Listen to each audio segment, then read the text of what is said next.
Hey everybody, welcome back to That Church Tech Guy. We are continuing our series, The Basics of Church Sound, with part 2 this time, which is the basics of EQ. So without further ado, let's jump right in. We've got the EQ section pulled up. We've clicked the view button to pull it up on our display here. And we're going to go through all these basics real quick. So, first thing that's not even in the EQ section is this low-cut filter. This low-cut filter is probably going to be your most used tool because this is going to clean up your mixes a ton. So every voice, every acoustic guitar, every even piano sometimes, maybe even some electric guitar, things that get really muddy and build up a lot of low end that you might not even hear, but it will clog up space. This low-cut filter is going to fix a lot of those problems. So activating that is going to pull up a low cut. You can select the frequency. It can be pretty dramatic if you go all the way up to its max, which is I think 400 around here, 400 hertz. You're going to get a pretty dramatic difference in the sound. So you don't want to take out too much of those lows because sometimes there's a lot of good information here between 100 and 400, depending on what instrument or vocalist you're using. But that's going to help out a lot, just cutting out a ton of low end for live mixing. Next we have, you have 4 bands on your EQ. You have a low band, low mid, highs. The lowest band and the highest band have 2 extra settings that they can have. You've got a high cut setting here that you can have, which is just like a low cut, but it's on the high end. And you can adjust the frequency of that. That's the only thing you can change. And then under that, you have a high shelf. So on your high band, you have those 2 options. In this, you can adjust the frequency of where that shelf starts, and then you can also affect the gain of that shelf. The low band, you also have the same thing, but it's just a low cut, which you have over here, and a low shelf, which you do not have over here. But if the low cut's too dramatic for you, or maybe you want to boost lows, then you have this shelf that you can use, and same thing, you have gain control and you have frequency control. Finally, in the middle, the 2 bands cannot be cuts or shelves, so you pretty much just have PEQ and VEQ. The only difference between these 2 is PEQ is a wider band, it'll affect more signal by default, and VEQ is a smaller band, and it'll affect, it's for smaller, minute changes that you might not even need. So most of the time, PEQ is going to be fine. Just keep it on that. It's the default, I believe. PEQ, along with the frequency that you have and the gain knob that you have, you also have a Q curve, and this is the dimension and the width of what frequencies you're affecting, either boosting or cutting. So as you can see here in the display, you have a very small Q curve, and you have a very wide Q curve that affects a ton. You can almost make it like a shelf pretty much in the middle there. So yeah, that's how to get around the EQ, how to use it. The second important thing is going to be you're going to want to cut more than you boost, especially as a beginning engineer. And that means you're going to want to bring the gain down, and you're not going to want to bring the gain up as much on channels. It's easier for someone to find bad stuff because our ears can hear something wrong. So that's why you might want to cut more than you boost to start out. And another tip, just to stay organized, is all of these can go anywhere. So it's good to have these organized because your low, you typically want to be your low. You don't want to confuse someone, so you don't want to. You see them on the display here: 1, 2, 3, and 4. So if you need to just switch over between bands to get something higher, do that. Just don't try to cross them. That's going to help and be helpful to do quick adjustments. So how do you find those bad frequencies?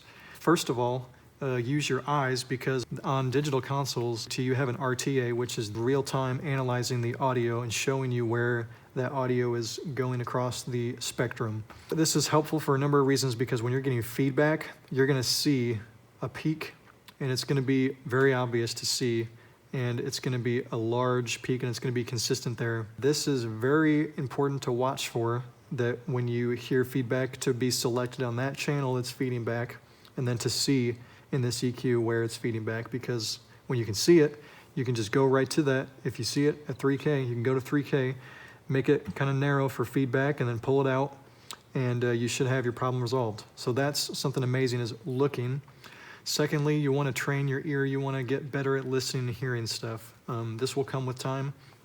But to practice this, you want to use a sweep method to find the worst frequencies. So what do I mean by sweep? Well, if we hear something bad in like it's just not sounding right, okay? And you think you can make it sound better, or something's not coming through, a vocal's not cutting through. For this, it may be annoying to some people, but this is why you do it in sound check, to just get it done with. You're gonna select a frequency. Normally I start with like the low mid band. And you're gonna boost this a lot with your gain. You're gonna turn your gain up, and you're gonna bring your Q curve down and pinch it so it's tighter, so it's affecting less of the frequency spectrum. And now you're gonna sweep this, and you're gonna listen. Use your ears to listen while the piano's playing or the singer is singing, and you find the stuff that just sounds awful. You find it, you may get feedback, and you're gonna sweep through back and forth and just find the stuff that is the worst, that's terrible. And then all you're gonna do is pull that out. You don't need much. Like I'm doing -6, -7 dB there, which is pretty dramatic. But you don't need much. Take some of that bad stuff out.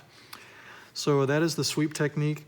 Something else about EQ that we haven't talked about is, don't think about EQ as just that one instrument and how that one instrument sounds. Think about how the electric guitar not only needs to sound good on its own, it needs to sound good with everything else, and it needs to not be covering other stuff up. So say you have a vocalist, they're really good signals between like 600 and 2K. You don't want to fill all the instruments up in that same spot. So you don't want the EQ to be the exact same on every single channel, because you're gonna be cutting all the same frequency and everything. And I mean, essentially you're just gonna have a buildup in parts of the frequency spectrum, and stuff's gonna cover stuff up. So you gotta think about, how is the guitar EQ affecting the vocalist EQ? And is there something in the electric guitar EQ that I can do that makes the vocal come out more and gives the vocal more space? So don't think about how EQ just affects that one channel. Think about how they're all communicating at the same time and how they're covering all that space. I'm gonna give you guys a link in the bottom of this video to a frequency spectrum that has different instruments on it and where they might live. And it'll even have stuff on it like, if the piano is too muddy, then this frequency is where you should kind of focus on and pull that out. But most of the stuff is just stuff you learn with the real-time analyzer, and you learn just by hearing and doing it a lot. And so having EQ will help a ton with all these common issues. So that was a lot to cover, I know. Thank you for watching and sticking with it to the end. You guys are awesome. But that was part 2. Part 3 is going to be on compression. We're going to talk about how compression can save you a lot of time, how it can make your volume more consistent so it's not super loud and super quiet. It can keep things consistent across the board. So we're going to talk about that in the next video. I hope you guys enjoyed this part 2 of this series. And yeah, leave me your feedback in the comments, please. I really want to know if you have any questions. Leave them in the comments or email me. And yeah, we're all in this together. We're a team.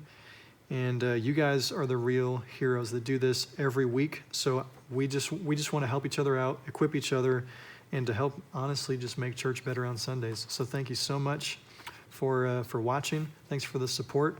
And I'll see you guys in the next video. Bye.